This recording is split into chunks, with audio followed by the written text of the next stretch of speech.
It's a fine foggy night tonight, and I doubt if anyone has ever told you of the marvelous fogs we have in Aberdeen. Eugene. Bakersfield. Los Angeles. San Francisco. He wasn't giving my props in Oaktown. Portland. Los Angeles. Los Angeles de California. San Francisco. San Francisco? You gotta find your Irvine. Irvine? And Hanford. Eugene. Seattle. Seattle. Seattle. Sacramento. Fresno. We're going to Vancouver. Modesto, California. San Diego. Gino. Gino. You know, there might be an opening for a manager in Visalia next spring. Yakima, right? Vallejo, California, the V.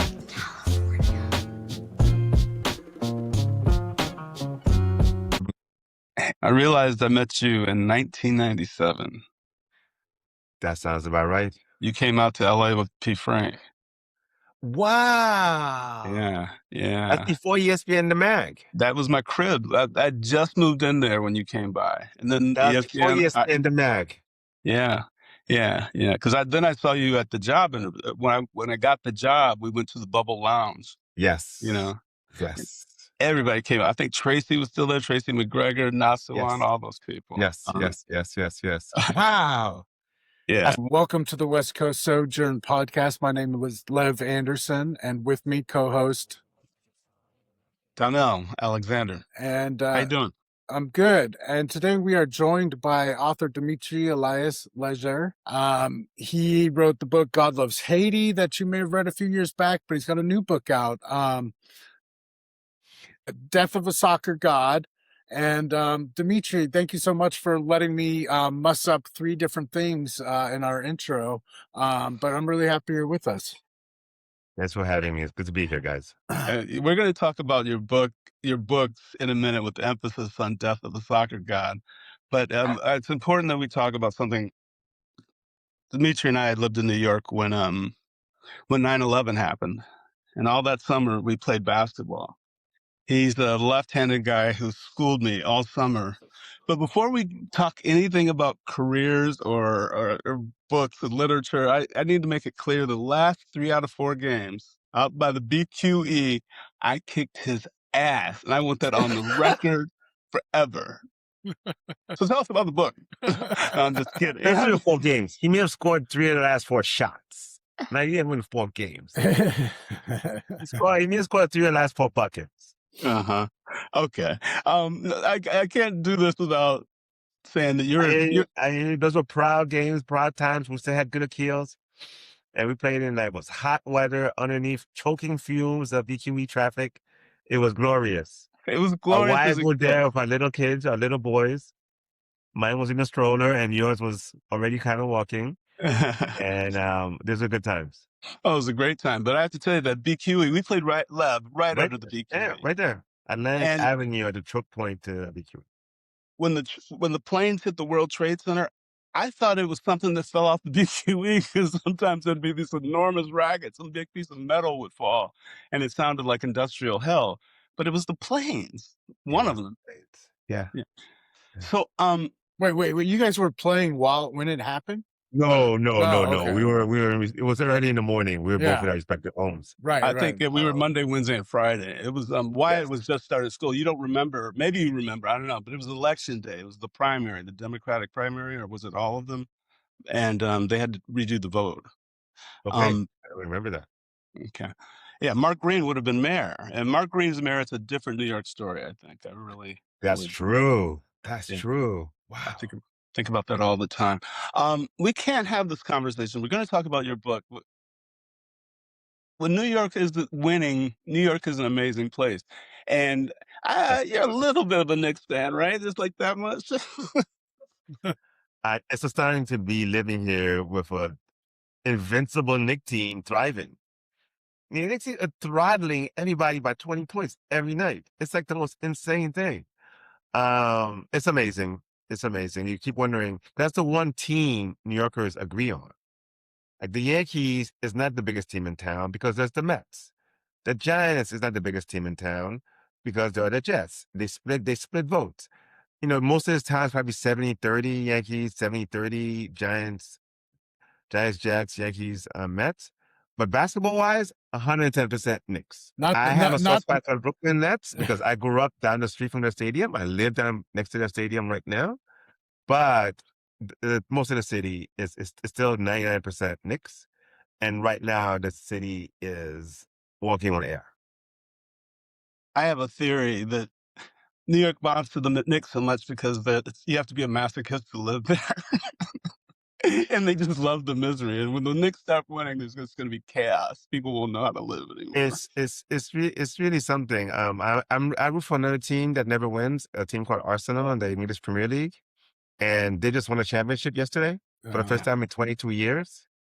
And there was a big think piece in the Financial Times yesterday about why have Arsenal been the most popular team in England in the last 20 years when they've never won anything. And part of it was because they never won anything. There's a romance in rooting for losers. And they were stylish. They're the blackest team in the Premier League. The best player tends to be black. Black and French at that. So that means then the Africans love them. The French love them. The Continentals know them because they tend to have their best player tends to be a black Frenchman. So they got soul power for that. But they never win. And yet, Anne Hathaway is a fan. Spike Lee is a fan. Their fandom just grew enormously. The black world, the diaspora world loves them. I root for Fred. So for me, it's okay. They have Thierry Henry. They drew me in, who was the best French player, black French player of the last 30 years. But now they just won. And it's like, wow, what do we do now? We're no longer losers. I don't think the Knicks will have that problem, or Knicks fans will have that problem, because no way in hell they're beating Wemby or SGA.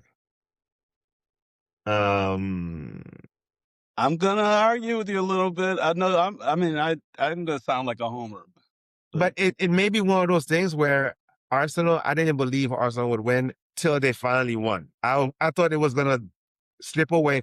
Arsenal finished second 3 straight years by 1 point. That's how the league works. It's by point system. 3 straight years. So I'm like, I was bracing myself for a fourth time finishing second. Up until yesterday when they lifted the trophy. So I think with the Knicks, it'll be the same thing. The Knicks are going to have to win this trophy. I need Wemby on the floor dead before I believe they won the championship. Terrible. Horrible. I need SGA thrown off a plane over Manhattan. And then I'm like, oh, we won the title. You know, all that disbelief, it's a self-perpetuating cycle because they thrive on your energy. And the doubt is where you get Charles Smith. It's and the Knicks have been losers for 50 years. So it's over 50 years since they won a title. And the NBA is pretty cut and dry. You win a title, you don't. And they finished second, if you call it that, in 2000. But making it to the finals, having a contending team, they haven't had that. Even those great Patrick Ewing teams, they kept losing the conference final or semifinal to Jordan. It's like they were losing the finals. Mm-hmm. They were the conference semis against Jordan. But they gave Jordan the best run. Ewing and them gave Jordan the best run. The West Coast team did not. The West Coast team could not push Jordan to 7. Ewing and them did. You guys like consolation prizes way too much. Let me ask you, because I know you could go on all day. Do you have? Well, you talk about the Knicks here, man. Now you reminding me of Charles Smith, and then 2-4-18 against Al Ajawan in Game 7 of the Rockets finals. Bitter, painful moment. Did you root from you? You were overseas. How long were you overseas? I was overseas. I'm still overseas. I left New York City in 2002. 2002. And I pop in and I pop out. 2002. Wow, that's a long time. Dude, yeah, we left about the same time. You left a little after me. I left in the fall of 2001. Yeah, my son was born in March 2002. And then I applied for a job in the Miami Herald when he was about 3 months old. And I got that job. I started that job December 1st, 2002. Well, I was wondering how rooting for a team changes when you move from the locale where they're based. Oh, man, I got lucky. I moved during the internet. So I watched NBA finals. I watched the Super Bowls. I the greatest Super Bowl of all time, Eli Manning versus Tom Brady. The Upset Part 1, the greatest game of all time. I watched it like literally underneath my sofa in Geneva at 2 a.m. I never missed a beat. I mean, it was understood that Sunday night I'm up because a kickoff for an NBA game is like 1 a.m. Geneva time. And, I do that at least once or twice a week. So I didn't miss a beat. And then during the NBA playoffs, during those 2 months in the NBA playoffs, yeah, I'm bringing the midnight oil quite a bit. They're talking about league expansion into Europe. Do you think that would ever work out? Sure. Yeah. Sure. The league is clever. The league is popular. Why not? Most French people I know are Spurs fans. So they're staying up one night watching the Spurs anyway. They could do it. Yeah. It would be a pollution crime. I'm just going to say that. To put a team abroad? Yeah, I think the amount of flights and fuel burned would be criminal, but that's not what we're here to talk about. Do you have your book handy? I do. Okay. I do. How do I not? Bam. Okay, good. Can we talk about that? Yes. What's the name of your book again? Can you talk? Death of the Soccer God. Death of the Soccer God has a disclaimer at the beginning of it. And I would like to, could you read that for people? Sure. Of all the things I've had to read, this is one, but we spent quite a bit of time on this one. Me and the lawyers. Why? Well, no, finish. I'll just read it first. That's part of why I asked. Death of the Soccer God is a work of fiction inspired by actual events. While some characters are loosely based on real people, the characterizations, dialogue, and actions are products of the author's imagination. All references to actual individuals, entities, and events are made fictitiously. Why was it necessary to have that in the book? Because I have a lot of real life people with their real name making cameos. Mm-hmm. Tell us some of them. Some of them are Aimé Césaire, the great writer from Martinique, Miles Davis, John Coltrane, Pele as a 8-year-old. Those are just some of and François Duvalier, of course. Yeah. It's insane. I was just listening to a podcast about Kind of Blue and what makes it what it is. So that's very funny that I'm picking up on you. Literally 20 minutes before I talk about that record quite a bit. I talk about this because the book is set in 1950, New York City. Mm-hmm. So I get to unload everything I love about the 50s in New York City, including the Harlem jazz scene, Miles and Train, doing heroin by day and producing God's music by night. And by the time my hero goes to Brazil 1950, Pele is about 8. He bumps into one of his teammates, bags Pele's mom, and becomes friends with Pele. Okay. Well, I just have fun with that. Lev, you feel free to jump in at any point. I just happened to see maybe 2 weeks ago, what's it called? The Curious Case of Benjamin Button. And when I started reading you, I started thinking about that. What do you, if you, by way of explaining to people what your story is, could you talk about its relationship to a film like that or a book like that? If that's there's also Forrest Gump, which is also booked in the same genre of a character who during his travels has a Zelig Zelig is a movie in that realm. Forrest Gump is a guy who was coming up and accidentally ends up in the Vietnam War, accidentally ends up being JFK. Well, here, because it's about a sports celebrity and it's about an immigrant in New York in 1950, it was just easy for me to and he went to Columbia and once I'm at Quebec, you're moving to Columbia, you're at 116th Street and Broadway. And the best thing about being in that uptown at that time was the fact that 5 blocks, 7 blocks up, 8 blocks up is Harlem. And Harlem 1950s was a hotbed for jazz. Yeah. Hotbed for jazz. And then when I was writing the book, I was in Martinique. And Aimé Césaire is like a god in Martinique. He's like the Bob Marley of Martinique. He's the biggest heavyweight intellectual.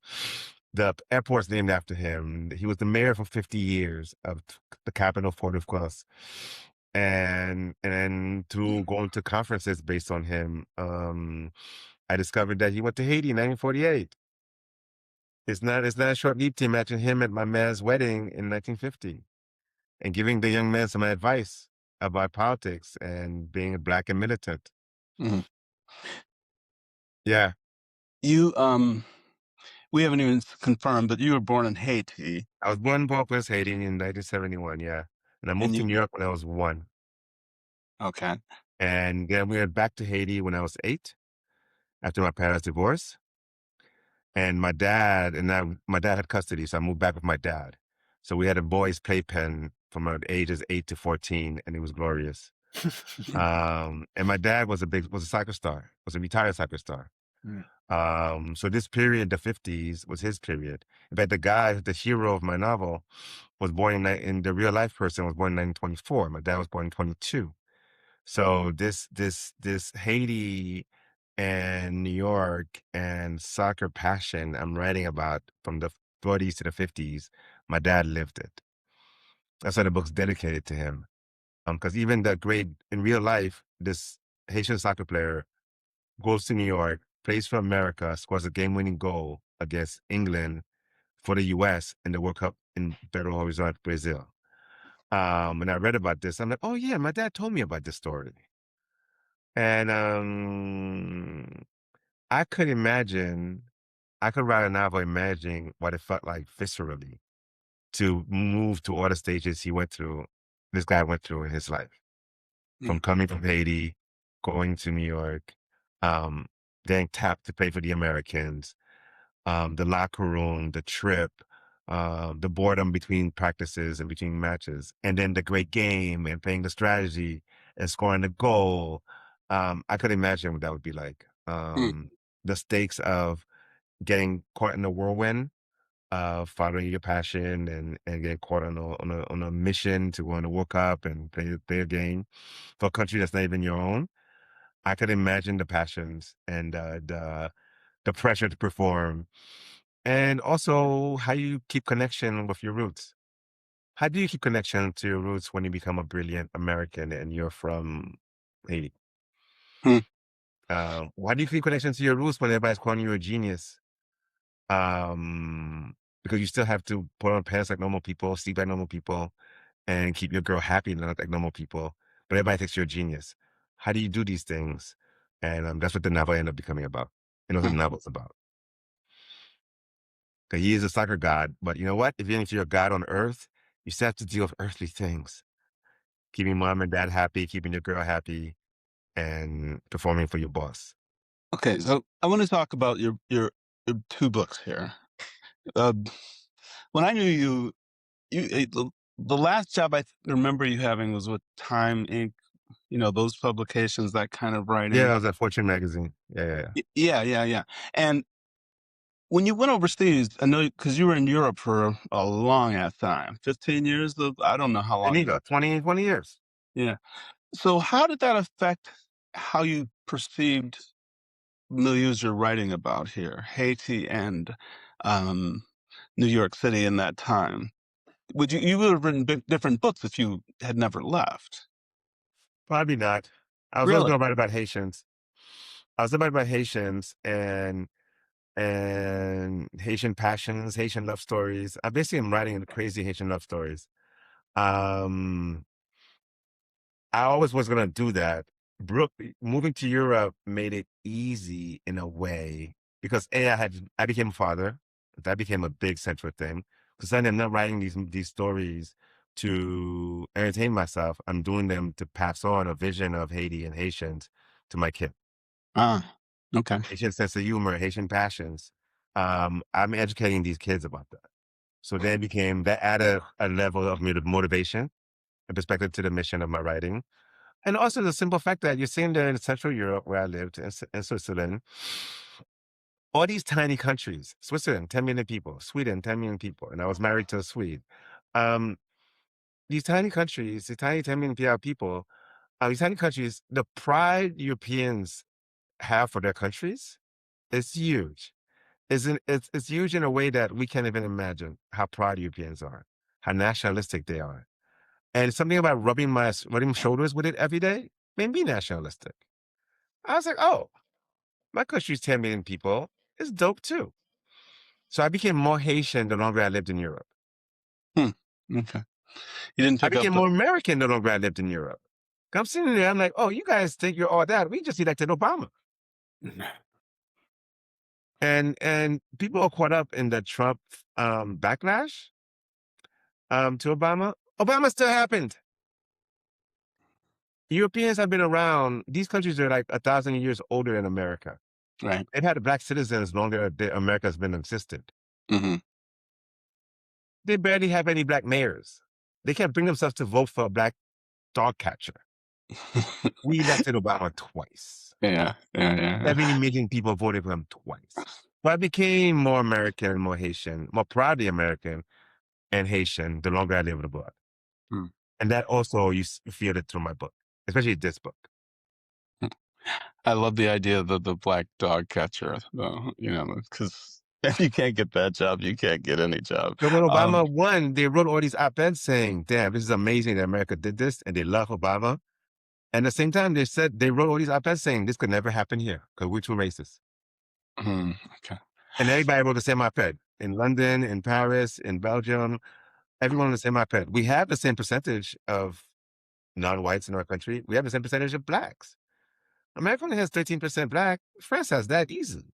But no, they won't let them become lawyers from the best schools and elect them to office. And the other day, in fact, just this year, a black mayor, there are a couple now, caught huge flack when something happened where he caught a lot of attention. He won an election, and then a bunch of yahoos were like, wait, there's a black mayor in this town? And then he caught so much flack for that, just for me. So yeah, Europeans had a way of being, their retro racist ways made me become more proudly Haitian in America. Very good. Good distillation of the process there. Danny Leferrier, do I pronounce his name right? Do you know who that is, Lev? Are you familiar at all with that writer? I'm sorry. Nope. He is the author of a book called How to Make Love to a Negro Without Getting Tired.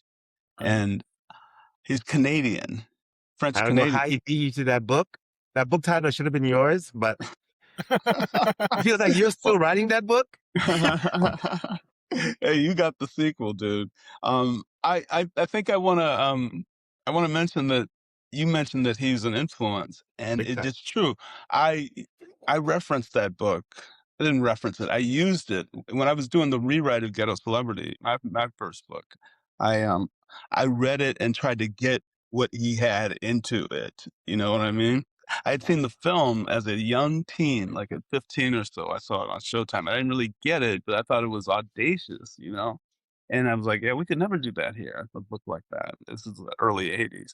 But what is it about his style that you love? He writes romantic comedies. He's writing romantic comedies. And when I was thinking about writing fiction, I was thinking, okay, what can I add to it? To the canon of Haitian fiction that hasn't been added before, particularly in English in America, Caribbean fiction, Haitian fiction, Caribbean fiction, African fiction. America's a little bit behind in that, in the sense that France publishes way more varied Black fiction than America does. So I was like, okay, what can I add to this? And there was Idris Jantikat, who's like the greatest Haitian American novelist alive. And she writes really soulful and poignant stories. And I'm like, okay, I can't really do poignant like that. I can't do tragic like that. And then I discovered Danny Lafayette and Junot Diaz. And they write about macho men getting their comeuppance. They write about Caribbean male ids. And all the contradictions they're in and all the embarrassment they're in. And that gave me my voice. And then it was like, well, just like everybody else, I thought, well, I'm going to do my imitation Hemingway. Because I can do imitation Hemingway. I could do maximalist. I could do big, long sentences. Yeah. I could do big, big ideas. And then I got permission to do that in a way from reading some Latin writers like Jose Saramago, who's a Portuguese Nobel Prize winner, and Gabriel Garcia Marquez, where he just meditates. His books just are meditations about male ego and death. How does a general who spent his life career taking what he wants from virgins and from wives, from the world, how does he reckon with death? Facing a firing squad. And in many ways, that's what I like to explore. Guys who are like, virility being a calling card. How do you reconcile virility with honor? I'm stuck on something we've been saying. We've been kind of talking about. We're just kind of talking beneath the surface of something. I feel like Europe scarred you. Scarred? Scarred me. The world scarred me. I mean, it's hard to be Haitian in this world, man. It's hard to be Haitian in this world. I actually had to assist through a debate, was it 2 years ago, where the president told told Kamala Harris that he needs to come in here and get rid of Haitian immigrants because they're eating dogs and cats in Illinois. Like Haitians experience a disproportionate amount of hate from the most powerful people in the world. I mean, Palestinians get a lot of attention. No, we get worse than the Palestinians because we're intimately American. We have been around here. We're not Muslim, for example. At least the Palestinian Judaism thing, there's an inherent conflict there. There's no inherent conflict with being Haitian and being American. Both countries are 200 years old. This was founded in 1776. We were founded in 1804. And yet, the hate is ridiculous. There's a great front page story yesterday in Cuba. And Cuba, the starvation is huge right now. They're getting like 2 hours electricity a day. I mean, people are using they were burning plastic bottles to make fire, to eat, to cook. The starvation and the consequences of the extreme enmity of Washington to countries like Haiti and Cuba is massive. It's really, really violent. So I have to live with that. I have to live knowing that I'm hated that much. There's about half dozen countries that are deporting Haitian refugees like on any given day. Yeah. America is just now joining the crowd, but it comes and goes. Brazil tends to take in Haitians and keep us. But Bahamas, Turks and Caicos, Dominican Republic, they'll use us and get rid of us when politics turn, when the economy gets tight. So I come from people that's very persecuted, so we have a lot of reasons to be angry.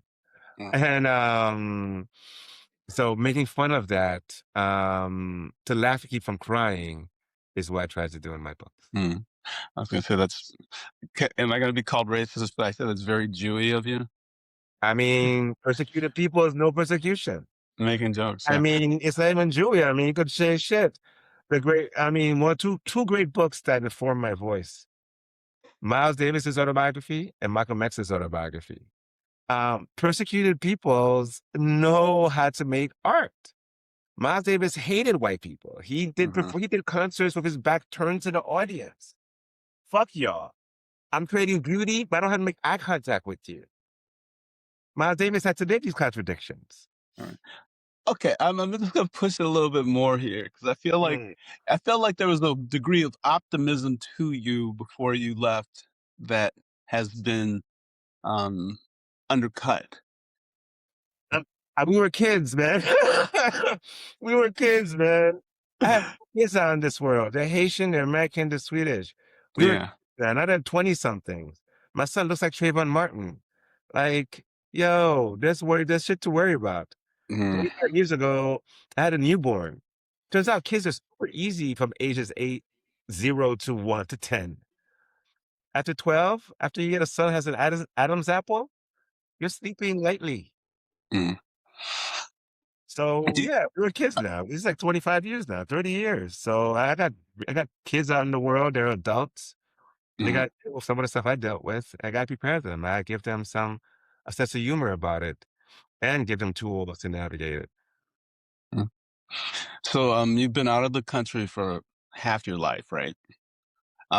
You gave a quote last time that I repeat all the time, where I but you've undercut it. That's the thing. You've undercut the undercutting.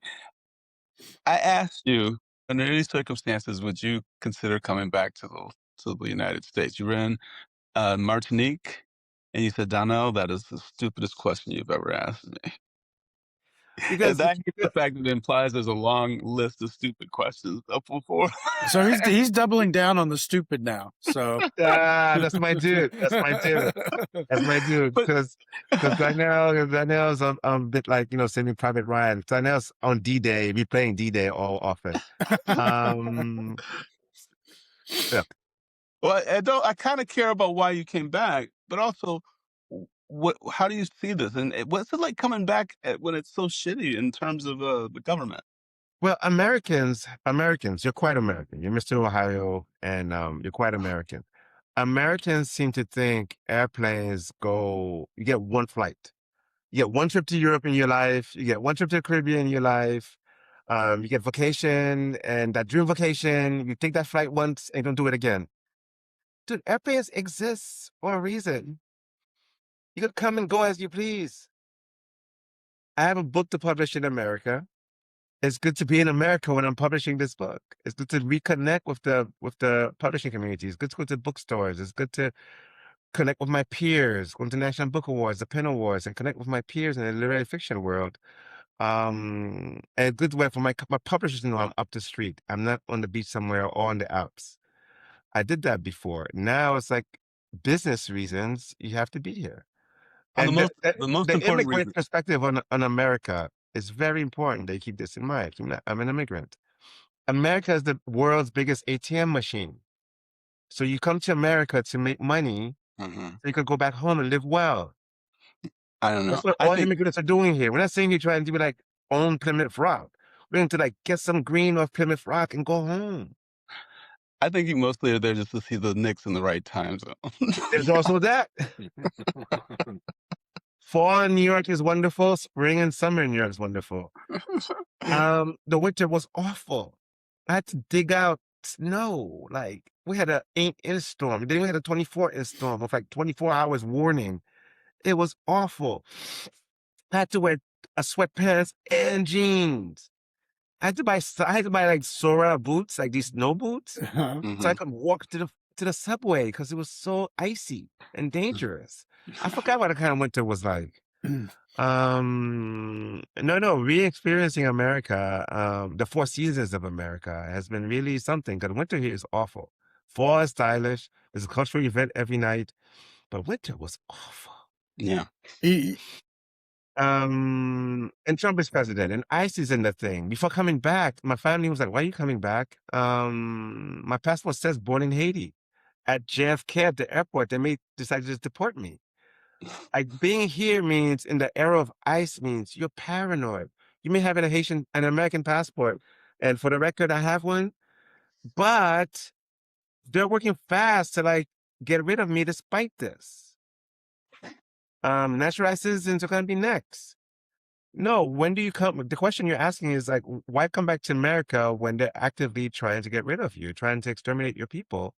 And I'm saying, my people are being under attack just about everywhere, and everywhere worth living, and especially even the Black countries. But every white country hates my people, but this one we can make a living in. So you come here, you make your bread, you mind your business, you go home. America has always given you that option as an immigrant. We're not stuck here like Native Americans are, like you are. And even then, you don't have to be.